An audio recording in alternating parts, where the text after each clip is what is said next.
my entire world was built on a lie. But I was the one who would tear it down to its foundations and build an empire from the rubble. Before we continue, please subscribe to the channel and let us know where you're listening in the comments. Welcome back to a place where we honor the true stories of individuals who were cast as victims but rewrote their own scripts to become the heroes of their lives. Before we get into today's incredible account of justice and rebirth, I need your help with something vital. First, please take a moment to click that subscribe button and tap the notification bell. We bring you new stories of profound strength and unbreakable resilience every single week, and you won't want to miss a single one. These aren't merely tales. They are masterclasses in reclaiming your own sovereign power. Second, if you have ever been made to feel small, been shattered by betrayal, or been advised to simply make nice instead of demanding what is rightfully yours, then our book, Asterisk, Reclaiming Your Peace After Pain Asterisk, was written for you. It is packed with actionable strategies for reconstructing your life after being wronged, for fortifying yourself legally and financially, and for transforming your deepest pain into an unshakable fortress of strength. The link is waiting for you in the description. Get your copy today. Also, I urge you to watch this story all the way through. Believe me, the conclusion is something you will want to witness. What begins with an ordinary discovery inside a car escalates into a brilliant display of strategic justice that will leave you absolutely breathless. And finally, I want to hear your voice. After the story, please leave a comment sharing your thoughts. Tag a friend who needs this message of empowerment. We all know someone who is settling for far less than they are worth. Hit that like button if this narrative strikes a chord with you, and share it. Share it with every man in your life who needs to be reminded that demanding respect isn't an act of revenge, it is an act of self-worth. Now, allow me to introduce you to Arthur Hart, a 63-year-old man who learned that the most formidable person in any room is often the one everyone foolishly underestimates. My name is Arthur Hart, and I have never been a man given to loud displays of anger. Raising your voice is for people who need an audience. I've always preferred tangible results. It was on a crisp Tuesday morning that I unearthed the truth that would fundamentally alter the course of my remaining years. I was detailing Maria's luxury sedan ahead of our community's annual HOA walkthrough, a task I had performed without a second thought countless times over our 23 years of marriage. Maria was meticulous about our public image, and our sprawling Tudor home in a wealthy Chicago suburb had to project an air of effortless perfection. At 63, I had mastered the art of being the perfect husband. My salt and pepper hair was always impeccably groomed, my tailored suits never rumpled, my composure a mask of unassailable calm. I worked part-time at a prestigious landscape architecture firm, managed our home and grounds with the precision of a general, and had raised our 3 children, who were seen as paragons of the community. But on that particular Tuesday morning, as my hand slid under the passenger seat to retrieve a stray pen, my fingers brushed against something that sent a jolt of ice through my veins. A bottle of expensive men's cologne. Not my brand. Not even in the same universe as my brand. I held the heavy glass bottle in my hand, the sharp, musky scent of it clinging to a discarded gym receipt nearby, a scent that was definitively not mine. 23 years of marriage had honed my attention to detail to a razor's edge, and these details were painting a portrait of betrayal that I could no longer willfully ignore. Maria Hart, my wife of 23 years, the mother of my 3 children, the woman who placed a chaste kiss on my cheek every morning before she left for her office, was inviting other men into our life. I didn't shout. I didn't shed a tear. I certainly didn't storm into the house to confront her. No. Instead, I began to measure. I measured the immense weight of 23 years of my unwavering loyalty against the shocking lightness of this single moment of betrayal. I measured the value of the life I had so carefully constructed against the web of lies that had evidently been holding it together. I measured my profound love for my children against the cold, rising tide of rage toward their mother. And then, with a clarity that was almost terrifying, I began to plan. My work at the architecture firm meant I had a deep understanding of structure, of foundations, of how to document a project from conception to completion. More importantly, I understood that 2 decades of deceit did not merit a conversation. They merited a final, unassailable accounting. I photographed the cologne bottle from every conceivable angle, made a note of its exact position, and then meticulously placed it back where I had found it. My response would not be driven by emotion. It would be executed with strategy. That evening, Maria returned home at her usual hour, kissed my cheek with the same lips that had been kissing someone else, and inquired about my day in the same voice that had been weaving lies for a length of time I couldn't yet fathom. "It was fine, my dear," I responded. My voice, even as I served her the pot roast, my hands steady. "Everything is perfectly fine." But as I watched her eat the dinner I had prepared, my mind was already a whirlwind of calculations. Phone records to subpoena, credit card statements to dissect, patterns to unearth, evidence to compile. Maria believed she was living a double life. She had no inkling that I was about to forge a single, devastating truth that would incinerate the entire shadow world she thought she had built. I had devoted 23 years to being the perfect husband.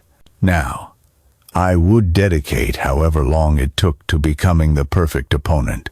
That night, as Maria slept soundly beside me in the very bed she had apparently been sharing, I lay awake, my eyes wide open in the darkness, reassembling the entire architecture of our marriage through this new, brutal lens. Every questionable moment I had explained away, every red flag I had chosen to ignore, every gut feeling I had suppressed, came rushing back with a crystalline, horrifying clarity. The late-night conference calls that required her to shower the moment she got home, the enigmatic charges on our credit cards, which she had so breezily dismissed as client entertainment, the way she had suddenly become a fitness fanatic 2 years ago, insisting it was for her heart health, the hotel loyalty program statements that would arrive in her name for stays in cities where I knew she had no business. I remembered the day, just after my prostate surgery 5 years ago, when she had sneered that I was getting old, because I wasn't immediately ready to resume our physical relationship while my body was still mending. I had felt a pang of shame then, of inadequacy. Now, I understood. She had already outsourced her needs. The pattern became sickeningly, undeniably clear. Maria had been systematically desecrating our marriage for years, perhaps even for decades, while I played the role of the handsome, stable husband maintaining our flawless public facade. I had coached the Little League teams, chaired the school's capital campaign, charmed her business partners at dinner parties, and never once questioned why she was becoming a ghost in our own family's life. I had discovered one affair. A decade earlier, receipts from a ski lodge in a coat pocket from a weekend trip I believed she had taken for a women's retreat. When I confronted her, she had produced real tears, crocodile tears, swearing it was a singular, terrible mistake, and begging me for another chance. I had stayed. For our children, for our beautiful home, for the life we had painstakingly built together. What an utter fool I had been, to think her tears signified anything other than the inconvenience of being caught. As I lay there in the oppressive silence of our bedroom, I made a vow that would come to define the rest of my story. This would not be about healing or reconciliation. There would be no marriage counseling, no tearful confessions, no second chances. This was going to be about justice, pure, simple, and absolute. I rose from the bed without a sound and proceeded to my home office, where I began to assemble what would become my command center. I retrieved our joint credit card statements for the preceding 2 years and started to construct a detailed timeline. Recurring charges at restaurants I had never heard of, hotel bills from weekends she claimed to be visiting construction sites for her development company, unexplained cash withdrawals that had no corresponding business expense. It amounted to over $47,000 in unaccounted-for spending in just the last 18 months. Money siphoned from our joint accounts. Money that was meant to be fortifying our retirement, funding our children's futures, now squandered on her sordid affairs. I launched a new spreadsheet. Date, time, amount, location, probably purpose. I was building a legal case, not preparing for an argument. By 3 in the morning, a clear pattern had emerged. Thursday afternoons from 11:30 a.m. to 2 p.m. Site inspections that were dutifully marked on her calendar, but corresponded precisely with hotel charges and restaurant bills in suburbs where she had no active projects. I also found something else buried in our phone bill, a number that appeared with startling frequency over the past 6 months, dozens of times. A number she never bothered to save under a name, but one she texted constantly. I paid for a reverse lookup service. Caleb Rivers, 26 years old, a personal trainer who had moved to our area about 8 months ago. My wife was having an affair with a man younger than our eldest son. I closed my laptop and silently returned to our bedroom. Maria was snoring softly, entirely oblivious that her husband was no longer the naive man who would quietly absorb her betrayals. I had a mission now. The next morning, the sun streamed through the windows with an almost mocking cheerfulness. I kissed Maria on the cheek as she left, a gesture that felt hollow and strange. I watched her drive away in the very car that had given up her secrets, and then I immediately commenced the most critical project of my life, the systematic documentation of the demolition of my marriage. I called my firm and took a sick day. The first time in 15 years I had used a personal day for anything not related to my children's health. I had far more urgent work to do. First, I installed keylogging and monitoring software on our shared desktop computer. It would track every digital move Maria made, every website she visited, every email she composed, every file she touched. I was no longer a husband operating on a foundation of trust.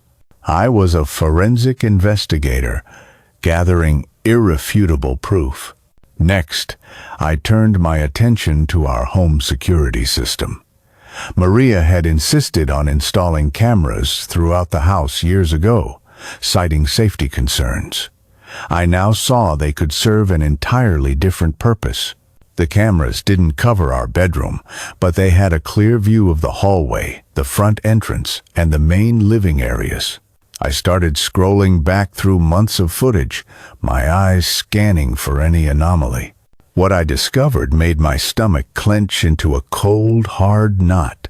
3 times in the last month, during those specific Thursday afternoon windows when Maria was supposedly at job sites, the security system had been temporarily disarmed.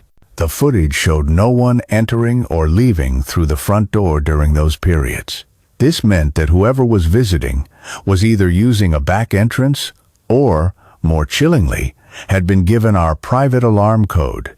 I checked the camera covering the back patio and found my answer. A sleek, black sports car, parked just out of view of the street, appeared at the edge of the frame on those exact Thursday afternoons. A quick search of the license plate confirmed it. The car was registered to Caleb Rivers. Maria wasn't just having an affair. She was bringing her lover into our home, into the bed where I slept each night, into the house where I had raised our children. The sense of violation was so absolute, so audacious, that I let out a short, bitter laugh. A cold, hollow sound that echoed through the silent, empty rooms of my house. I dedicated the rest of the day to building what I came to call my justice file. Bank statements, credit card records, phone bills, security footage, hotel receipts, restaurant charges, every single piece of evidence was meticulously cataloged, cross-referenced, and filed. I also made another pivotal discovery while organizing Maria's home office. A key to a safe deposit box I never knew existed, and paperwork for a beach house rental in Malibu, being paid for monthly, directly from our joint account. My wife hadn't just been cheating. She had been secretly financing an entire parallel life using our shared marital assets. The true scope of her deceit unfurled as I dug deeper. Cash withdrawals, typically between $500 and $800, every few weeks, with no receipts or explanations. Charges at high-end men's boutiques and jewelry stores for gifts I had certainly never received. Hotel stays during her business trips that lasted exactly one day longer than her scheduled meetings. I found receipts for couples massages at resorts I'd never visited and dinner bills from romantic restaurants where she'd claimed to be having working meals with contractors. Even more galling, I discovered she had been using our shared airline miles we had accrued over years of family vacations to book flights for her and her boyfriends. The phone bill analysis laid bare the full extent of her lies. The number I'd identified as Caleb's appeared 147 times in just the last 3 months, but there were other numbers too. At least 3 other men she had been in regular contact with over the past 2 years. My wife hadn't been having an affair. She had been managing a rotating cast of lovers while I managed our home and raised our children. I created a detailed visual timeline using project management software I used at my firm. Every suspicious charge, every unexplained absence, every lie I could now clearly identify was plotted onto a calendar, revealing patterns of betrayal that stretched back for years. The Thursday afternoon rendezvous was merely the latest iteration in a series of deceptions that dated back to at least 2018. Saturday morning, yoga classes that coincided with hotel charges. Sunday, site visits that matched up with restaurant bills for 2. I even found that some of our anniversary dinners had been preceded by nearly identical meals with other men just days before. By 4 p.m., I had compiled documented evidence of systematic marital fraud spanning at least 5 years. But I needed more. I needed fresh, undeniable proof that would render Maria's denials utterly impossible and her legal standing completely indefensible. I knew exactly how to get it. That evening, Maria returned home to find me in the kitchen, calmly preparing her favorite meal, ossobuco with risotto, a dish that required hours of patient effort. "Well, this is a wonderful surprise," she said, setting down her briefcase. "What's the occasion?" "I was just thinking about how incredibly hard you've been working lately," I replied, my voice smooth as I stirred the risotto. "All those site inspections, the long meetings, I wanted to do something special for you." Maria's smile was radiant and, to all appearances, genuine. It was the same smile that had captivated me 23 years ago. "You're amazing, Arthur. I don't know what I ever did to deserve you." If only she knew the truth of that statement. We dined by candlelight, and I performed the role of the devoted husband flawlessly. I asked about her work, listened with feigned attentiveness to her complaints about difficult subcontractors, and even suggested we should plan a weekend getaway for just the 2 of us soon. "I'd love that," Maria said, her hand reaching across the table to squeeze mine. "Maybe somewhere on the coast. I've always thought Malibu would be romantic." The staggering irony of her suggestion was almost poetic. Maria was proposing we visit the very beach house she had been secretly funding with our money for her affairs. Malibu sounds lovely, I agreed, my expression unreadable. You always have such wonderful ideas about these things. After dinner, while Maria relaxed in her study with a glass of expensive wine, I finalized my preparations for the following day. I subtly adjusted the security cameras to capture wider angles, tested a small recording device I'd concealed in our bedroom, and confirmed that my tracking software was running perfectly. Tomorrow was Thursday. According to the pattern I had meticulously identified, Maria would claim to have a site inspection from 11:30 to 2. Caleb would arrive at our home around noon, using the back entrance and the alarm code she had given him.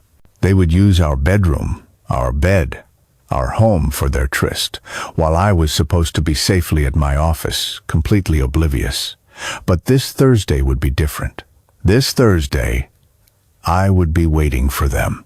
I went to bed that night, lying beside my wife, listening to the steady rhythm of her breathing, and felt nothing but a cold, steely resolve.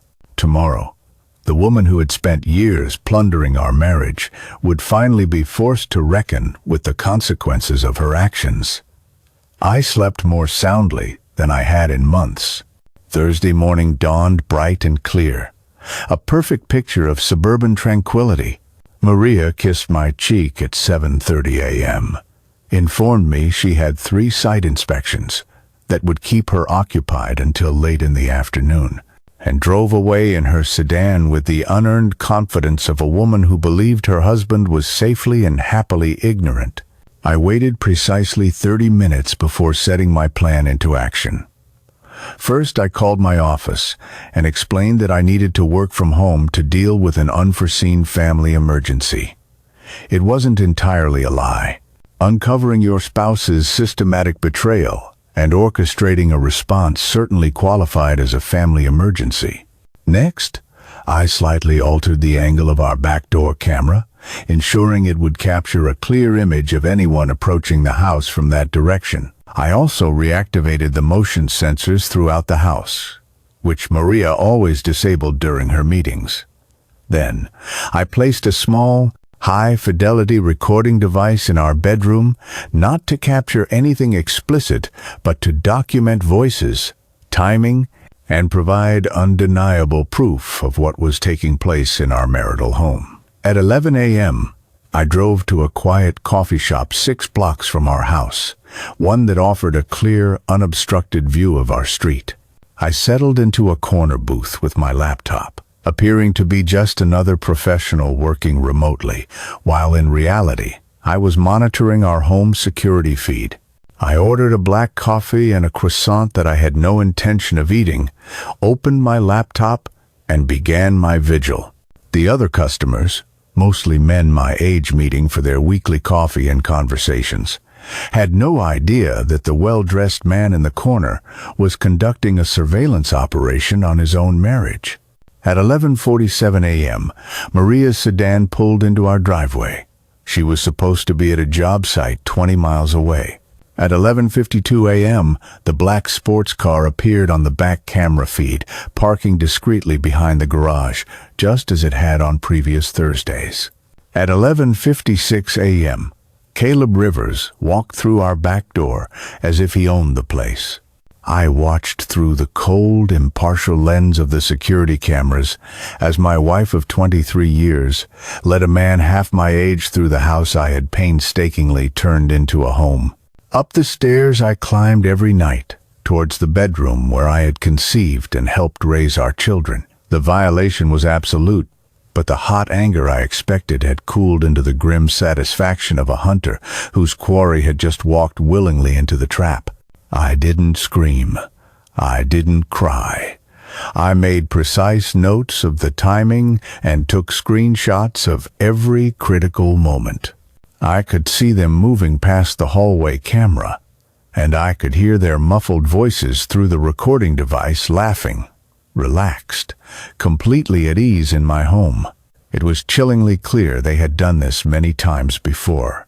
At 12:15 p.m., I made a call to our next-door neighbor, Jason Morrison, a man known for his flair for the dramatic and his enthusiastic participation in the neighborhood rumor mill. "Jason, it's Arthur. I'm so worried. I think someone might have broken into our house." My voice was a carefully calibrated mix of concern and panic.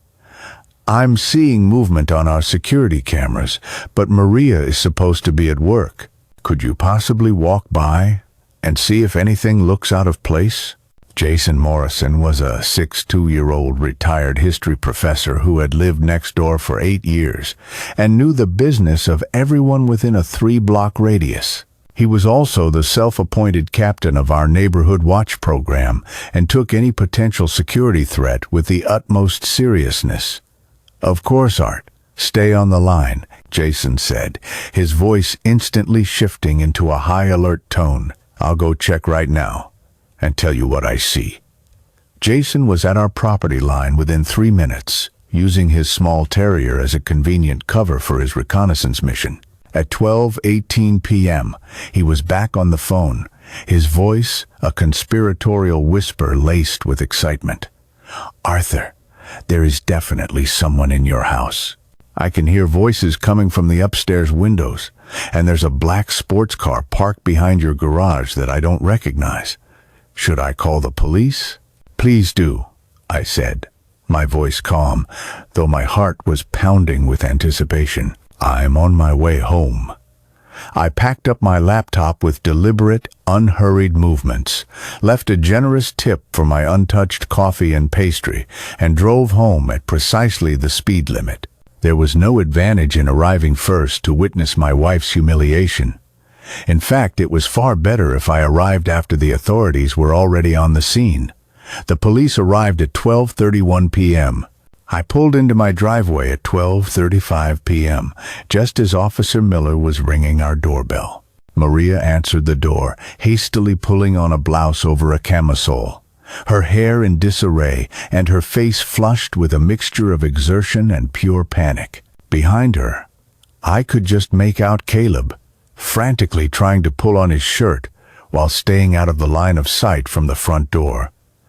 "Ma'am," Officer Miller began, "we received a report of a possible break-in at this address." The fumbling, incoherent explanation that followed was everything I could have hoped for. Maria, caught completely off guard, tried to invent a reason for why she was at home during work hours with a young man who was most certainly not her husband. Her story that Caleb was a fitness consultant who had stopped by to discuss a potential corporate wellness project crumbled instantly when Officer Miller dryly noted that they both appeared to have been interrupted in a state of undress. "And this business meeting required you both to remove your clothing?" Officer Miller asked, his face a mask of practiced skepticism, the look of a man who had heard every lie imaginable. Maria's face turned a shade of crimson I had never seen before. "We were. It's not what it looks like, officer." "Ma'am, what it looks like is a domestic situation that is none of my business, unless someone has been hurt or threatened. But I do need to verify that everyone here is supposed to be here." By this point, a small crowd of neighbors had gathered, drawn by the spectacle of a police car in our quiet cul-de-sac. Phones were out. Pictures were being taken. The pristine suburban facade that Maria prized above all else was disintegrating in real time, with the whole neighborhood as her audience. Mrs. Davies from across the street stood with her arms crossed, shaking her head in undisguised disapproval. The Kellers from 2 houses down were pretending to inspect their mailbox while openly gawking. Even old Mr. Peterson, who usually kept to himself, had come out to trim his rose bushes while watching the drama unfold. "Sir," Officer Miller said, turning to me as I walked up the driveway, "do you know these individuals?" "I know my wife," I replied calmly, my fingers steady as I adjusted my tie. "The young man is a stranger to me." The look of utter humiliation on Maria's face was a masterpiece of despair. 23 years of marriage, and this was how her secret life was being exposed. Busted by the police, in our own home, in front of all our neighbors, with the evidence of her betrayal on full display. Caleb, mortified beyond words, tried to make a hasty exit but was stopped by Officer Miller, who needed to complete his incident report. He stood on our manicured front lawn in his rumpled clothes, his face burning with shame, while half the neighborhood watched and whispered. "I believe this is a domestic matter," Officer Miller concluded, after taking statements from everyone. "But ma'am," he said, looking directly at Maria, "I would recommend you think very carefully about your choices moving forward." As the police car drove away and the neighbors slowly began to disperse, though not before capturing plenty of photos and gossip for the neighborhood text chain, Maria approached me, desperation gleaming in her eyes. "Arthur, I can explain." "Explain it to your attorney," I said quietly, my voice imbued with the weight of 23 years of accumulated disappointment. "All future communication will be through counsel." I walked into our house, leaving Maria standing alone in the driveway amidst the wreckage of the secret life she had built, now exposed for all the world to see. Caleb had sped away in his sports car, no doubt as desperate to escape the humiliation as Maria was to contain it. But the damage was done. By evening, the story would have spread throughout our entire neighborhood. By the next morning, it would reach her business associates, our children's friends, and every social circle we had been a part of for more than 2 decades. The trap had been sprung to perfection, but this was only the beginning. I had shattered Maria's reputation in a single afternoon. Now, I was going to dismantle everything else. The aftermath of that Thursday's public exposure unfolded with the calculated efficiency I had planned, and the utter chaos Maria so richly deserved. While she spent the evening making frantic calls to her friends and business partners, attempting to spin a narrative and manage the catastrophic damage to her reputation, I spent it constructing an unbreachable legal fortress. I photographed everything: the rumpled bed sheets that showed clear evidence of recent activity, the clothes strewn across our bedroom floor, the 2 wine glasses in the kitchen that I had never used, even the damp towels in our bathroom that carried the lingering scent of that unfamiliar cologne. Every single detail was catalogued, time-stamped, and added to my ever-expanding justice file. I backed up all the security footage from the past 3 months, created multiple encrypted copies, and stored them on separate drives in different locations. The audio recording from our bedroom had captured exactly what I needed: voices, timing, and undeniable proof of what had been happening in my home. But my most devastating piece of evidence came to light when I accessed Maria's laptop later that evening. In her hubris and subsequent panic, she had forgotten to log out. Her email account was open. What I discovered there surpassed even my most cynical expectations. There were email threads with her friends, where she bragged about her young new boy toy, and how she was teaching him a thing or two. There were hotel reservation confirmations for romantic weekend getaways I had never been invited on. There were even photographs not explicit, but clearly intimate, taken at places I had never seen. Most damning of all was an email chain with her business partner, Jessica Henderson, where they discussed the importance of keeping the husband in the dark, while Maria enjoyed what she called her midlife renaissance. The casual cruelty of their words was staggering. "Jessica, so how's the personal trainer working out?" LOL. Maria: "Better than I could have imagined. It's amazing what a little attention will do for a guy his age. Makes me feel 20 years younger."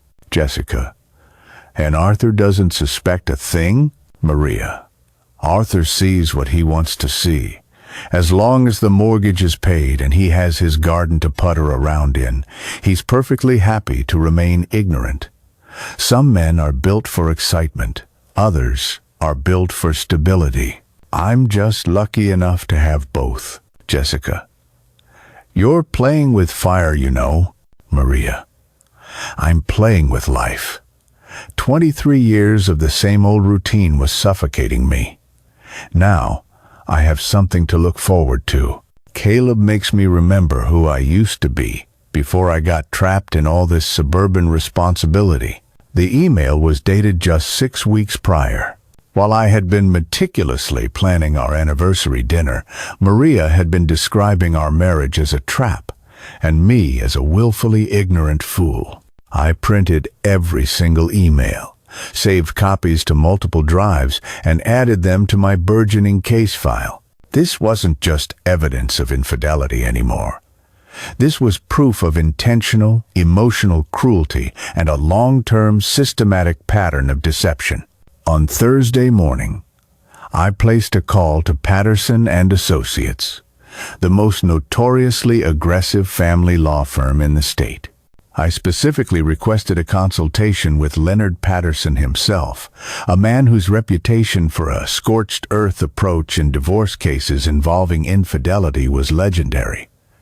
Mr. Hart, Leonard said during our emergency meeting, his eyes scanning the files I had brought, I have reviewed the preliminary evidence you've provided. This is, without a doubt, one of the most thoroughly documented cases of marital betrayal I have ever seen in my 30 years of practice. I had laid it all out for him with cold precision.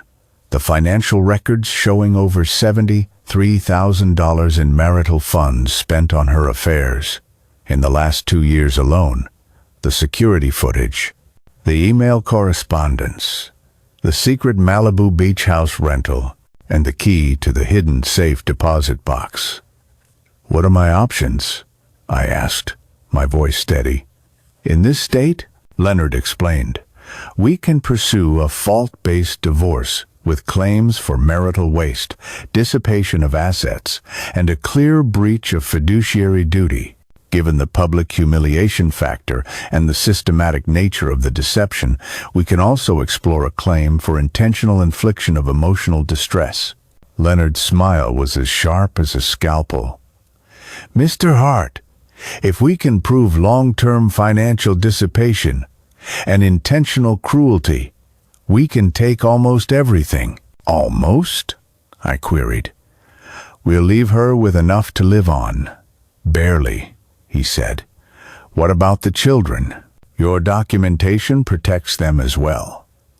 Any judge will clearly see that Maria prioritized her affairs over her family's financial security. That will heavily influence asset division, support, and everything else. That afternoon, I made another critical call, this time to Danielle Kim, a private investigator who specialized in forensic accounting and asset recovery. I needed a professional to document every single penny Maria had stolen from our marriage to bankroll her affairs.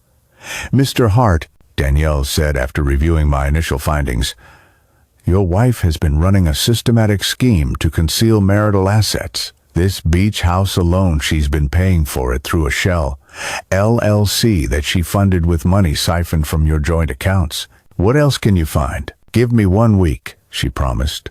I will trace every financial transaction, every hidden asset, every penny she has spent on this affair, and I will document it in a way that is ironclad in court.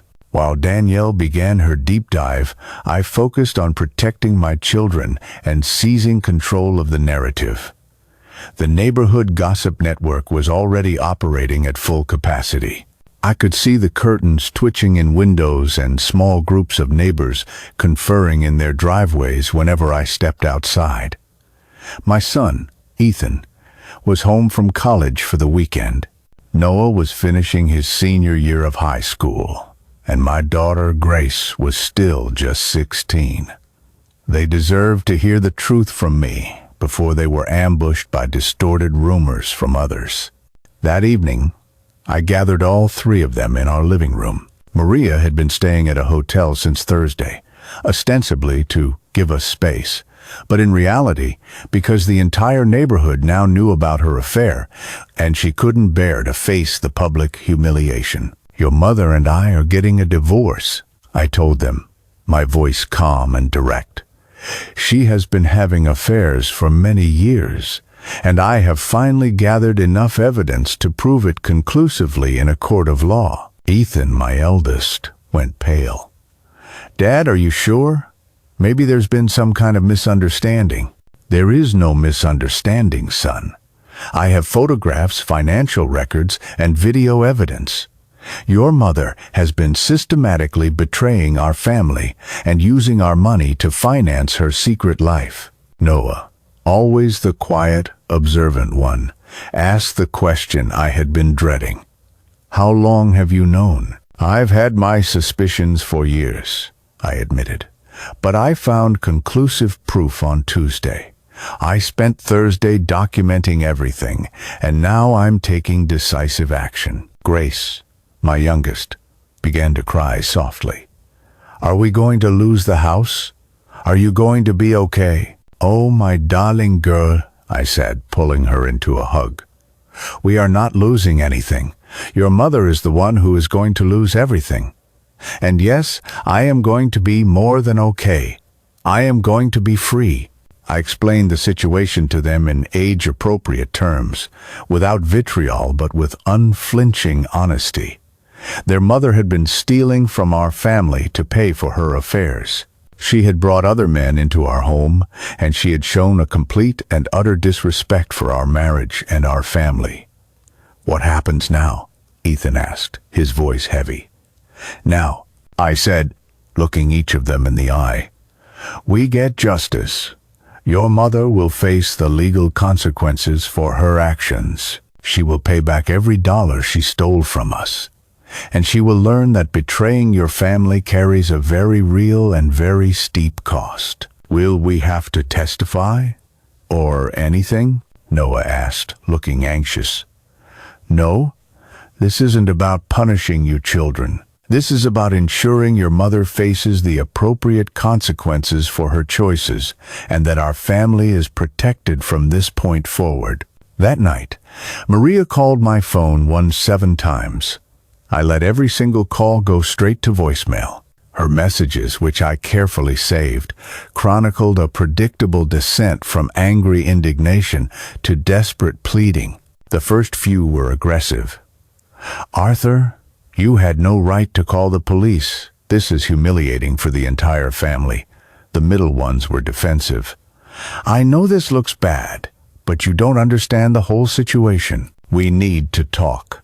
The final ones were begging. "Please, Arthur. 23 years has to count for something. We can work through this." I saved every voicemail as additional evidence of her mental state and her transparent attempts to manipulate the situation. By Friday morning, I had assembled the most comprehensive and damning case of marital betrayal that Leonard Patterson claimed to have ever seen.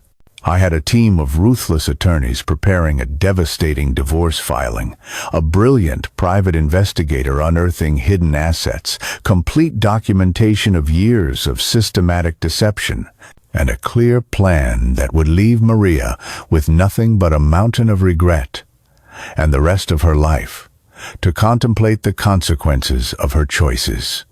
The perfect wife's perfect facade was about to become a perfect ruin, and I was the architect of her demolition. Monday morning marked the formal commencement of the end of my marriage. Leonard Patterson filed for divorce on grounds of adultery, along with motions for exclusive use of the marital residence, emergency spousal support in my favor, and a freeze on all marital assets. But most critically, we filed for immediate and extensive discovery, issuing subpoenas to banks, hotels, phone companies, and credit card issuers. Every financial institution that had unwittingly facilitated Maria's affairs would be legally compelled to provide us with complete and unabridged records. The divorce papers were served to Maria at her corporate office at 10:30 a.m., directly in front of her entire staff and several visiting clients. I had specifically requested public service to maximize her professional humiliation. Her reaction was both immediate and predictable. By noon, I had received a flurry of angry calls from her newly hired attorney, her business partner Jessica, and Maria herself. I forwarded every single one of them directly to Leonard Patterson's office. "Mr. Hart," Leonard called to update me that afternoon. "Maria's attorney is already pushing hard for settlement discussions. They know exactly what the evidence shows, and they are desperate to avoid a public trial." "Absolutely not," I replied, my voice firm.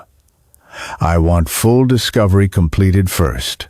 I want every hidden asset uncovered, every secret account exposed, every single penny she stole from our marriage documented and returned to us. That's going to take months and will cost a significant amount in legal fees," he cautioned. "I have the time and I have the money," I said.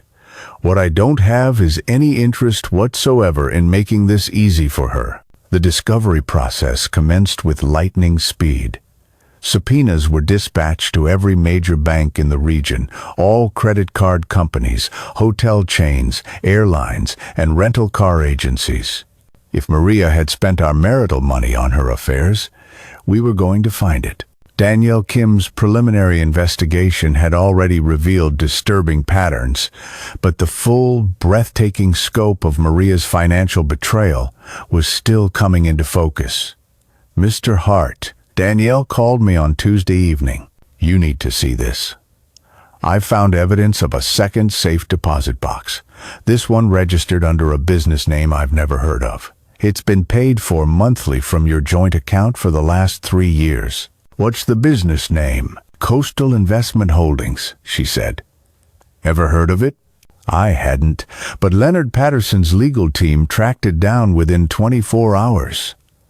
Coastal Investment Holdings was a shell company Maria had created, clearly to hide assets and expenses related to her affairs. The safe deposit box contained expensive men's watches, cash, and property deeds that should have been disclosed as marital assets. But the most shocking revelation came when Danielle traced the payments for the Malibu beach house. Maria hadn't just been renting it. She had been in the process of purchasing it through yet another shell company, using money she had systematically siphoned from our joint accounts over a period of 2 years. "Mr. Hart," Leonard said, his voice grave during our Thursday strategy session, "this has escalated far beyond simple adultery. This is financial fraud on a massive scale. Your wife has been conducting a years-long scheme to hide marital assets and steal from the community property." He spread the evidence across his vast mahogany conference table. Bank statements, property documents, corporate filings, and email correspondence between Maria and the property management company in Malibu. She was planning to leave me, I realized aloud, the pieces clicking into place with a sickening finality. All of this, the shell companies, the hidden assets, the beach house. She was building a secret life so she could abandon her family without losing her wealth. "That is exactly what this looks like," Leonard confirmed. "She has been systematically moving marital assets out of your reach, probably with the intention of filing for divorce herself once everything was safely hidden away." The sense of violation was absolute. Maria hadn't just been having affairs. She had been actively plotting to financially ruin me and our children while securing her own future with her young lover. "What is our position now?" I asked. "We are going to demand that the Malibu property be transferred to you, free and clear, as compensation for her theft. We are also demanding full reimbursement for all dissipated marital funds, plus penalties and all attorney's fees." "What will that leave her with?" "After the property transfer, the asset division, and the reimbursements, she'll have her business, her vehicle, and just enough money to rent a small one-bedroom apartment," Leonard said, a predatory glint in his eye. "She tried to steal your future, Mr. Hart. Now, we are going to take hers." That evening, Maria appeared at our front door again. I watched on the security camera feed as she stood on the porch where she had once reigned as the respected matriarch of a perfect family, now reduced to begging for entry into her own home. She looked different this time, older, defeated. She was wearing the same suit for what appeared to be the third day in a row. The confident, powerful businesswoman who had dismissed me as an ignorant fool was now confronting the stark reality that her ignorant husband had systematically documented her every crime. I opened the door but stood blocking the entrance. "Maria, please," she began. "We need to talk about this." "We needed to talk 20 years ago when you first started betraying our marriage," I said, my voice low and cold. "We needed to talk 10 years ago when I caught you the first time, and you swore it would never happen again. We needed to talk every single time you looked me in the eye and lied while you were spending our money on your affairs. I know I made mistakes." "Mistakes?" My voice was laced with 23 years of suppressed rage.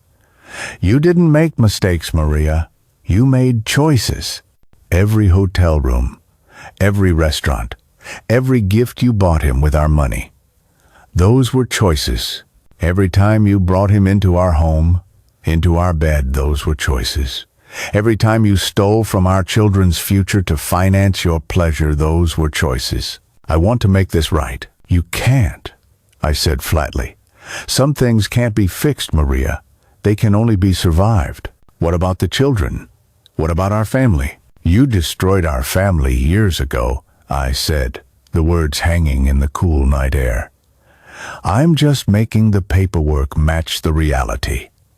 I closed the door in her face and reactivated the security system. Through the camera, I watched her stand there for a full 15 minutes before she finally turned and walked away into the darkness. The next morning brought Danielle Kim's complete financial report, and the full scope of Maria's betrayal was even more staggering than I had imagined. "Mr. Hart, in the past 5 years alone, your wife has spent over $187,000 in marital funds on her extramarital affairs. Hotels, restaurants, gifts, travel, jewelry, and the down payment on the beach house. $187,000, I repeated, the number feeling like a physical blow. "And that's a conservative estimate. If we include the unexplained cash withdrawals, we are looking at a figure closer to $230,000. I felt the numbers viscerally. Our children's college funds had been plundered for this. Our retirement savings had been systematically raided. Our family's financial security had been sacrificed so Maria could play house with men half her age." "What else?" I asked, my voice grim. "She's also been building credit in the names of the shell companies," Danielle explained.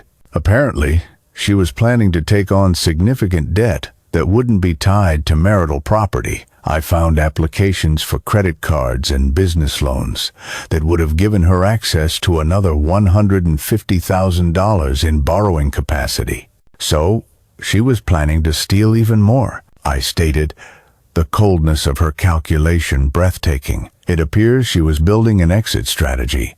Accumulate debt in hidden company names, transfer assets out of reach, then file for divorce and claim the companies were her separate property." The cruelty of her plan was astonishing. Maria had been plotting to utterly destroy me financially while securing her own future with another man. If I hadn't found that cologne bottle when I did, I might have found myself divorced, destitute, and legally responsible for massive debts I never even knew existed. "Danielle," I said, my resolve hardening into diamond, "I want you to find every single penny, every hidden asset, every secret account, every shell company she has ever created. I want to know about money she stole that even she has forgotten about. Mr. Hart, that level of deep dive investigation will take months and will be very costly." "I don't care what it costs," I interrupted. "She tried to steal my future. Now, I'm going to take hers. The discovery phase of our divorce stretched on for 4 grueling months and unearthed a paper trail of betrayal that surpassed even my worst nightmares. Danielle Kim's forensic accounting uncovered not only the $230,000 I was already aware of, but an additional $97,000 in hidden expenditures stretching back 7 years. Maria hadn't just been financing one affair. She'd been underwriting a revolving door of relationships with younger men, each one seemingly more expensive than the last. There were credit cards I never knew existed, a secret second phone plan, and even a climate-controlled storage unit where she kept gifts and mementos from her various conquests. But the most devastating discovery was the full scope of her Malibu operation. Maria hadn't just been preparing to purchase the beach house. She had been systematically setting it up as her permanent residence with her latest boyfriend. The down payment had been covertly transferred from our retirement accounts.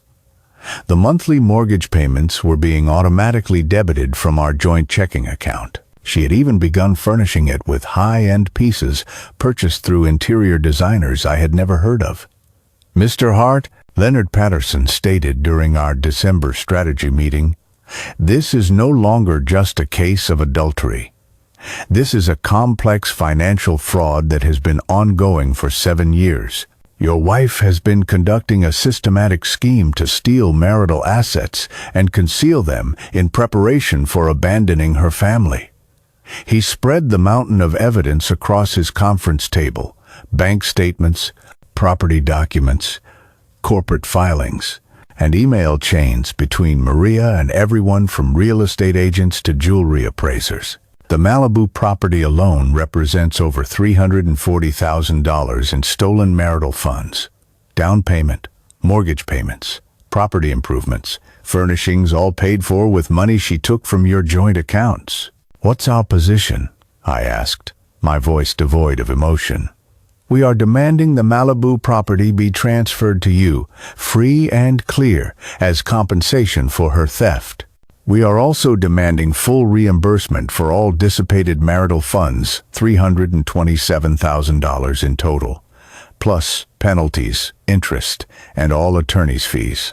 "And what will that leave her with?" "After the property transfer, the reimbursements, and an asset division based on fault, she will be left with her construction business, 1 vehicle, and approximately $47,000 in liquid assets," Leonard said, his smile sharp with satisfaction.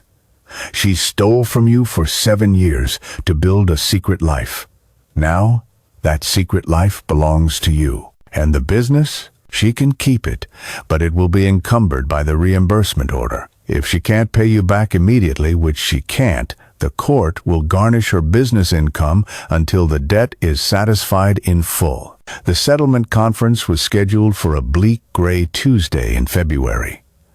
Maria arrived with her attorney, looking haggard and desperate.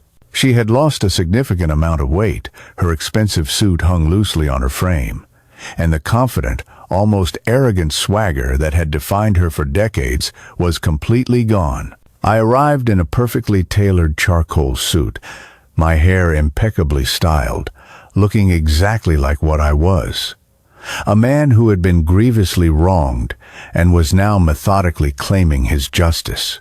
The negotiations began at 9 a.m. and dragged on until 6 p.m.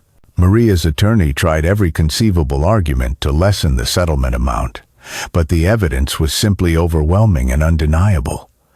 "Your Honor," Leonard presented to the mediator, his voice ringing with authority, "Mrs. Hart spent 7 years systematically stealing from her family to finance her extramarital affairs.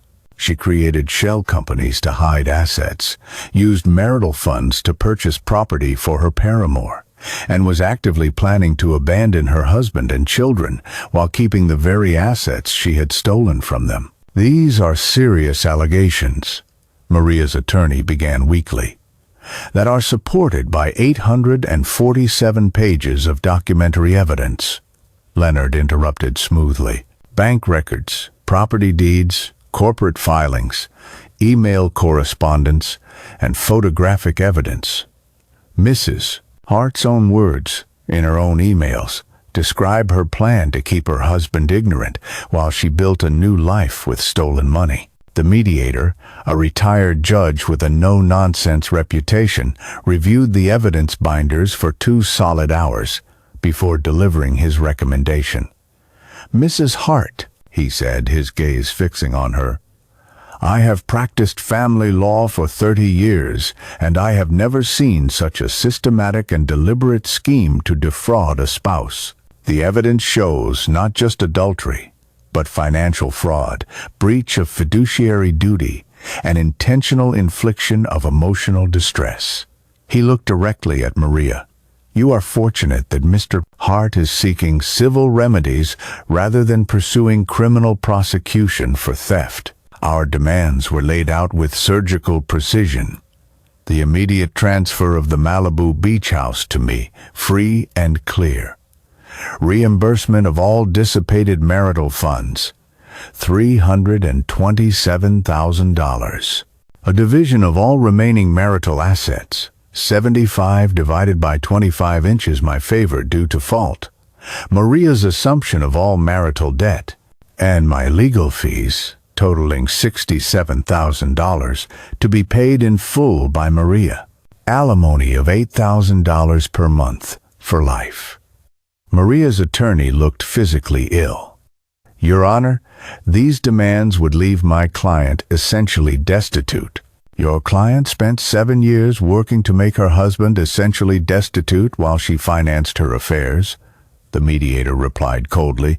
"The settlement reflects the consequences of her choices." Twice, Maria tried to speak to me directly, to appeal to our shared history, to beg for some shred of mercy.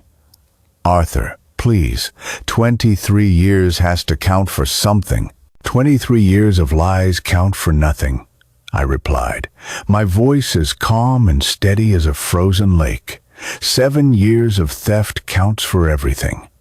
I never once raised my voice. I never called her lovers' names. I never showed a flicker of emotion beyond a cold, unwavering determination. Your client can either sign this settlement agreement, or she can explain her financial fraud to a jury, Leonard stated flatly when Maria's attorney suggested we were being unreasonable. Her choice. At 4:30 p.m., Maria signed. The Malibu beach house, where she had planned to start a new life with her young boyfriend, became my property. The money she had stolen to fund her affairs would be repaid, with interest. The perfect life she had built on a foundation of lies and theft was officially, irrevocably over. As I walked out of that conference room, Maria called my name one last time. "Arthur, please. There has to be something, some way to salvage what we had." I turned to look at her one final time, this woman who had shared my bed for 23 years, while systematically betraying everything we had built together. "Maria," I said quietly, "you destroyed what we had years ago. I'm just making the paperwork match the reality." I walked away without a backward glance. The signed settlement papers were filed with the court the following morning. By that afternoon, the deed transfer process for the Malibu property had been initiated. Maria had 30 days to vacate the Westfield house and turn over all keys and access codes. But I wasn't finished with her yet. The day the deed transfer was finalized, I stood in the driveway of our former marital home in Westfield and felt something I hadn't experienced in decades: complete and utter freedom. The moving truck was loaded with my belongings, my children's things, and the framework of the new life we were about to build together, far away from the woman who had betrayed us all. My son, Ethan, had deferred his final semester of college to help my daughter Grace finish high school in California. Noah had been accepted to USC and would be starting in the fall. "Are you ready, Dad?" Grace asked, sliding into the passenger seat of my car. "I've been ready for 20 years, I replied, a small smile touching my lips. "I just didn't know it yet." The neighbors, who had been first-hand witnesses to Maria's public humiliation months earlier, came out to say their goodbyes. Some were genuinely supportive, their faces etched with sympathy. Others were clearly just gathering the final chapter of gossip. I accepted all of their well wishes with quiet grace and gave them nothing more to talk about. Mrs. Davies approached as I was doing a final walkthrough of the now empty house. "Arthur, I just want you to know, we all suspected something wasn't right. The way she'd come home at all hours, the different cars that would park down the street, but none of us wanted to interfere." "I understand," I replied. "Sometimes people have to discover the truth for themselves. You are so strong to have handled all of this the way you did. I don't know if I could have been so strategic." Strategic. That was precisely what I had been. While Maria had been emotional and impulsive in her deceptions, I had been methodical and calculated in my response. The drive to California was a 3-day journey of healing. We stayed in nice hotels, ate at restaurants of my choosing, and talked about everything under the sun except for Maria. My children were resilient, adaptable, and genuinely excited about the adventure that lay ahead of them. The Malibu beach house was everything Maria's stolen money had purchased. 2 bedrooms, floor-to-ceiling windows overlooking the Pacific Ocean, a gourmet kitchen where I could cook while watching dolphins leap in the surf, and a master suite that had never been defiled by her presence. But more than anything, it was mine. Every tile, every fixture, every square foot of that breathtaking ocean view had been paid for with money Maria had stolen from our marriage. And now, it belonged to the family she had tried to discard. I enrolled Grace in Malibu High School, where she flourished in ways she never had back in Westfield. The sun, the ocean, the freedom from the shadow of our family's public humiliation seemed to unlock parts of her personality that had long been dormant. She joined the Marine Biology Club, made friends who knew nothing of her mother's scandal, and began talking excitedly about studying oceanography in college. Ethan found a job at an art gallery in Santa Monica and discovered a passion for photography that inspired him to change his major from business to fine arts. "I spent so many years trying to be the practical one," he told me one evening as we watched the sunset from our deck. "Maybe it's time to be passionate instead." Noah spent the summer working as a lifeguard at Zuma Beach, building a quiet confidence that comes from meaningful work and a healthy distance from family trauma. He was accepted to USC for the fall and planned to study social work, a choice that surprised me until he explained, "I want to help kids whose families are broken. I know what that feels like now." And as for me, I opened my own landscape architecture consultancy, specializing in helping men redesign their homes and lives after major life transitions. There was a certain poetry in helping other men reclaim their spaces after their lives had been upended by unfaithful wives. My first client was a 58-year-old man whose wife had left him for her yoga instructor after 26 years of marriage. "I don't know how to live alone," he confided during our first meeting. "This house is just full of memories of her, but I can't afford to move." "Then we'll create new memories," I told him. "We will redesign this space to reflect who you are now, not who you were with her." It was exactly the work my soul needed. Every garden I redesigned was a metaphor for the life I was rebuilding. Every client I helped was a man learning to reclaim his power after betrayal. 6 months after we moved to California, a letter from Maria arrived, forwarded through Leonard Patterson's office, as stipulated by our settlement agreement, which prohibited any direct contact. In it, she begged for forgiveness. She claimed to finally understand the magnitude of her betrayal. She asked if there was any possibility, however remote, of rebuilding what we had lost. She mentioned that she missed the children terribly and hoped they might consider visiting her. I read the letter once, thoroughly, then fed it into my shredder without a moment's hesitation and without a reply.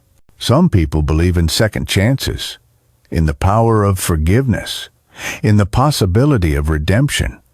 I believe in consequences. I believe in justice. And I believe in the profound freedom that comes from refusing to enable another person's continued selfishness. Maria had had 23 years to treat me with respect. She had chosen, instead, to treat me as a convenience while she pursued her own pleasure. Now, she was learning that choices have permanent consequences. But the letter did prompt a conversation I had been avoiding with my children.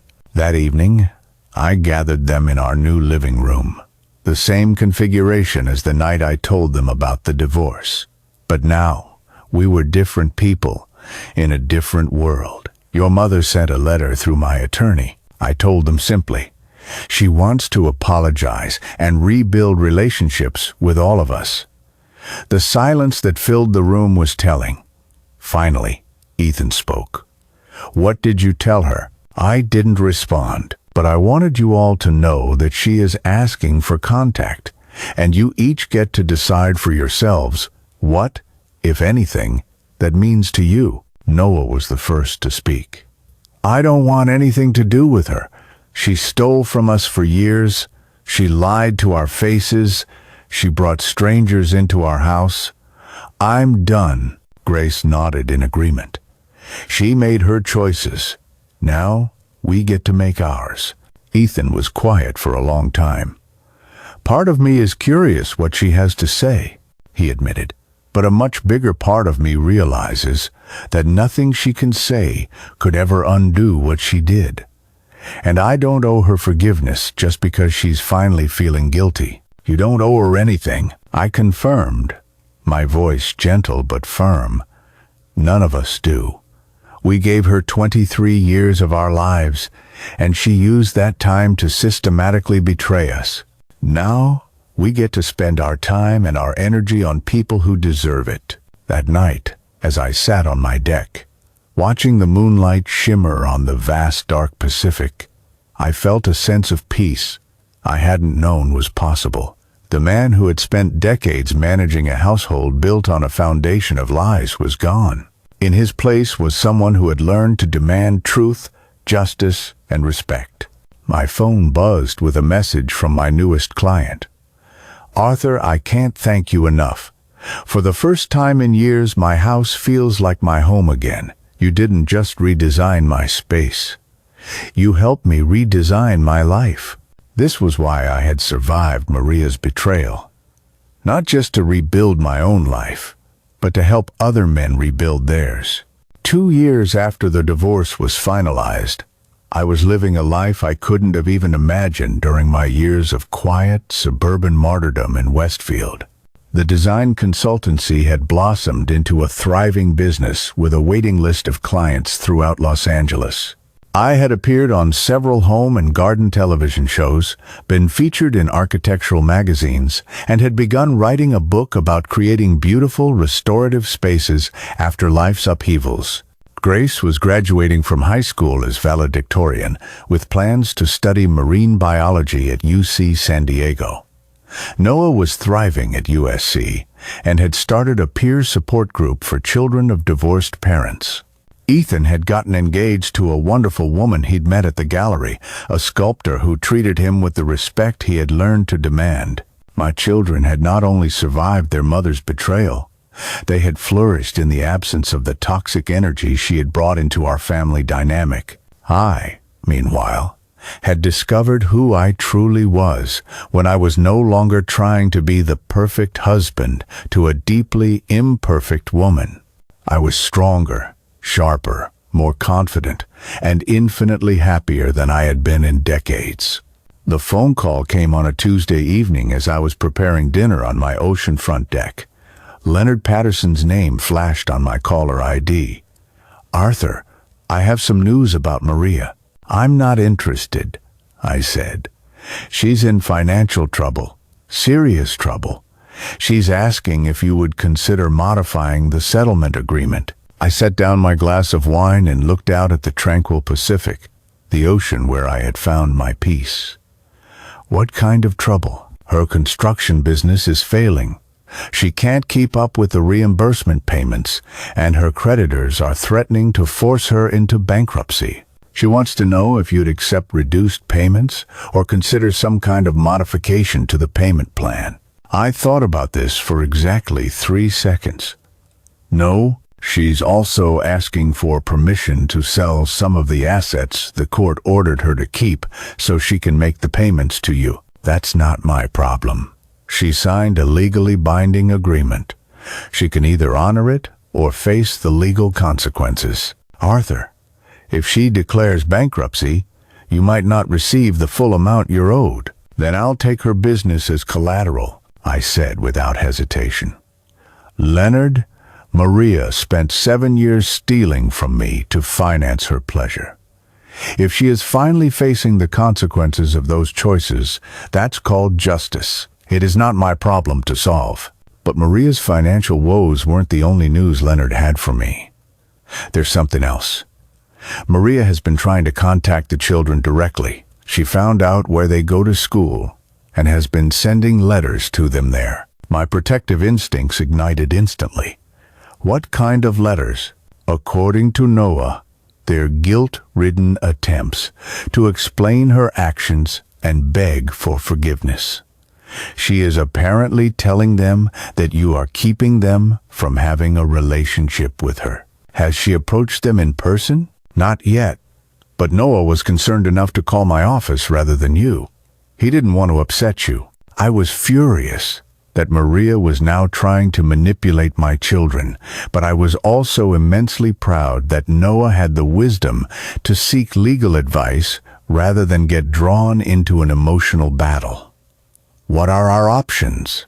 We can get a restraining order that prevents her from contacting the children at school or anywhere else without their explicit consent. Given her documented pattern of financial fraud and emotional manipulation, a judge would almost certainly grant it. Do it, I said.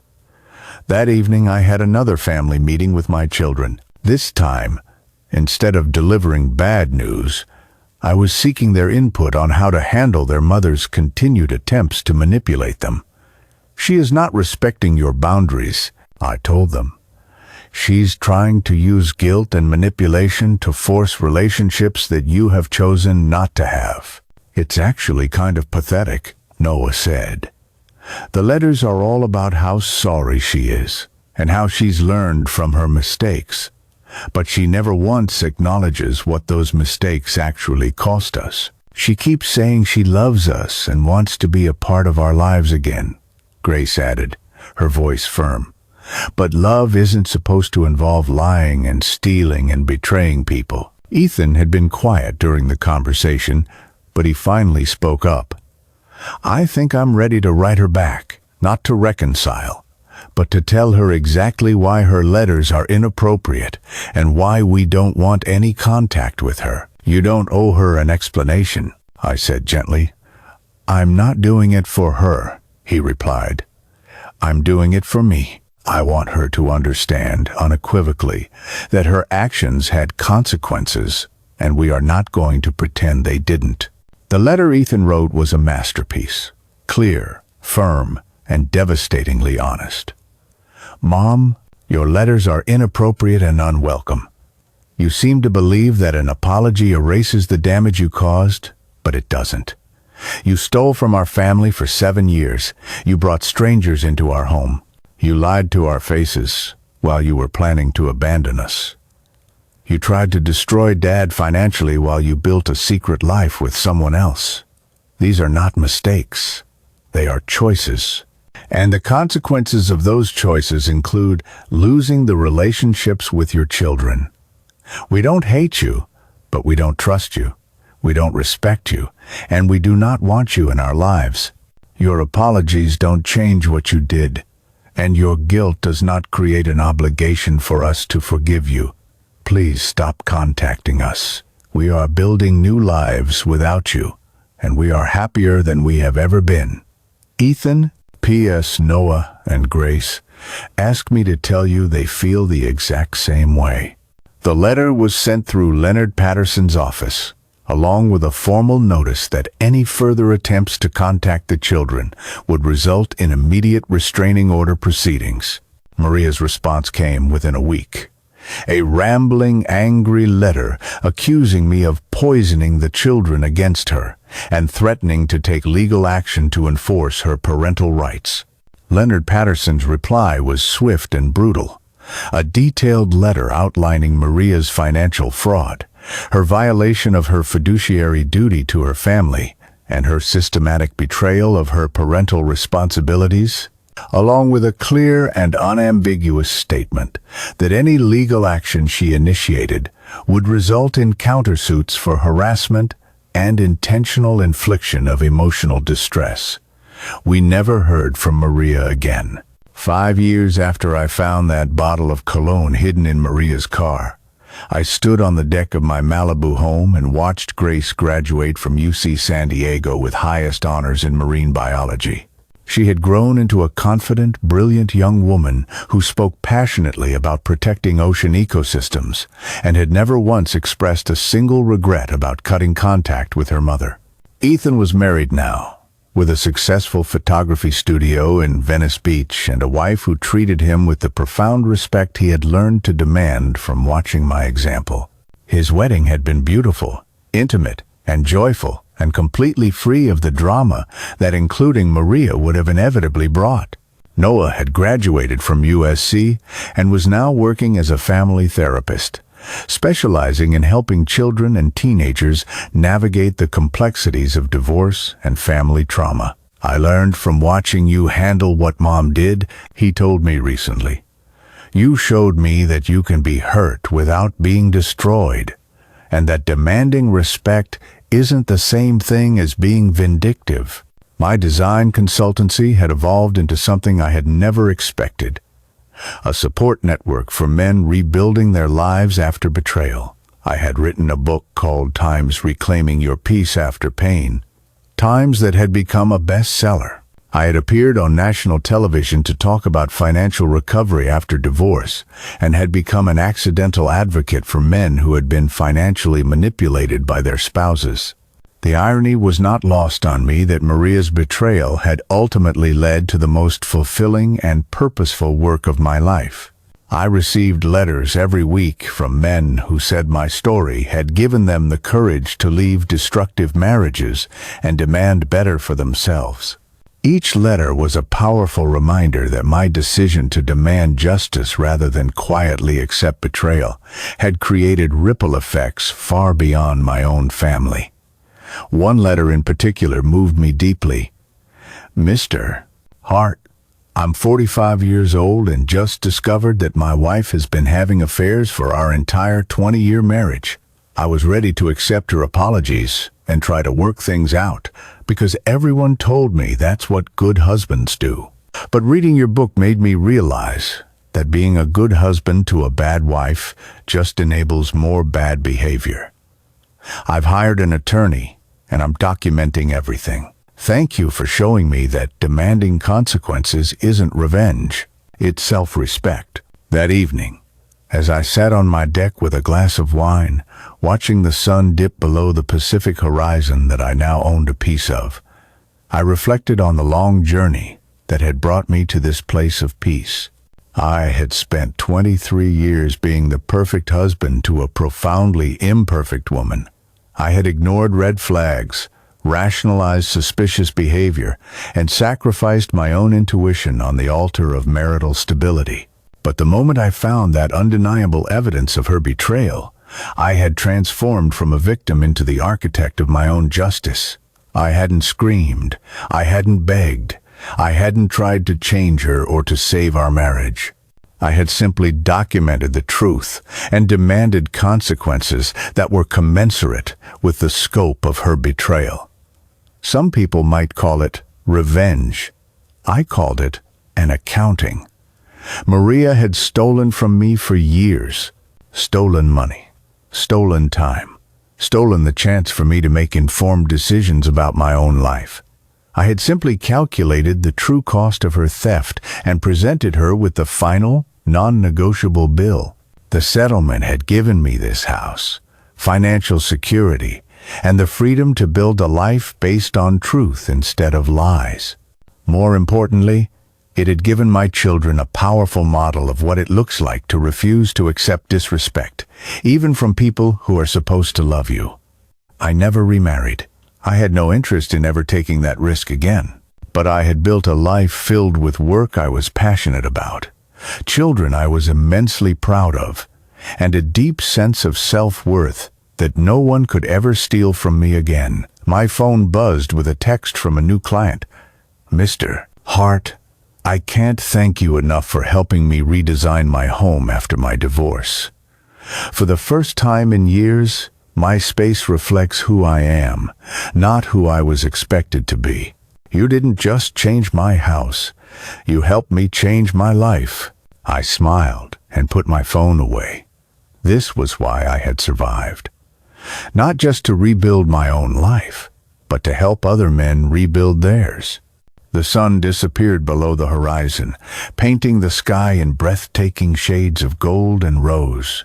Tomorrow, I would wake up in a home I owned completely, in a life I had built entirely on my own terms, surrounded by people who respected and valued me. I had never been happier in my entire life. And somewhere, in whatever small apartment Maria could afford on her dramatically reduced circumstances, she was living with the consequences of every single choice she had made over 23 years of marriage. I felt nothing about her situation except the quiet, profound satisfaction that comes from seeing justice served. Some stories end with forgiveness and reconciliation. This story ended with consequences and freedom. I much preferred my ending. Have you ever discovered that someone you trusted was stealing from you financially, emotionally, or otherwise? Have you ever been told that you should forgive a betrayal for the sake of keeping the peace, maintaining the family, or simply because it's the right thing to do? Let me tell you something that it took me 23 years to learn. You do not owe forgiveness to people who have not earned it. You do not owe second chances to people who squandered their first chance. And you certainly do not owe loyalty to people who have systematically betrayed yours. The man in this story discovered that documenting the truth and demanding consequences is not revenge, it is justice. He learned that being called vindictive by the people who enabled his wife's betrayal was actually a compliment. He learned that the most loving thing he could do for his children was to show them what it looks like to refuse to accept disrespect. If you are living with betrayal, financial abuse, or systematic disrespect, you have more power than you realize. You have the power to document, to demand, and to refuse to accept one iota less than you deserve.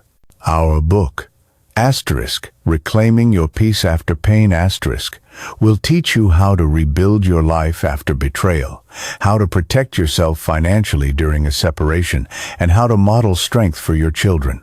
It is filled with practical strategies, legal resources, and emotional support for men who are ready to stop accepting crumbs and start demanding the full meal. Don't let anyone convince you that demanding justice makes you the villain in your own story. Don't let anyone tell you that you should be grateful for whatever respect people are willing to give you. And don't ever let anyone make you believe that forgiveness is more important than consequences. Click the link in the description to order your copy today. Learn how to turn your pain into power, your betrayal into boundaries, and your story into strength. Remember, you don't have to shout to be heard. You just have to stop accepting unacceptable behavior and start documenting unacceptable choices. Your justice starts now. If you like this story, please like this video, subscribe to the channel, and share your impressions of this story in the comments. To listen to the next story, click on the box on the left.